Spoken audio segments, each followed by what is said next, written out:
Жедел басқару орталығының бейнебақылау камерасымен Түркістан қаласының тұрғыны өзінің басқаруындағы Toyota Camry автокөлігінің мемлекеттік белгісін қасақана шешіп жүргені анықталды.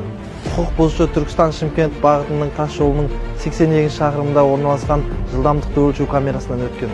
Осы бойынша бірден облыстық полиция батальон қызметкерлеріне хабарланып, автокөлік дереу тоқтатылып, жүргізушіге әкімшілік құқық бұзушылық туралы кодексінің 590 бабы 2 бөлігімен әкімшілік хаттама рәсімделді. Айыппұл салынды. Автокөлік айыптұраққа қойылды.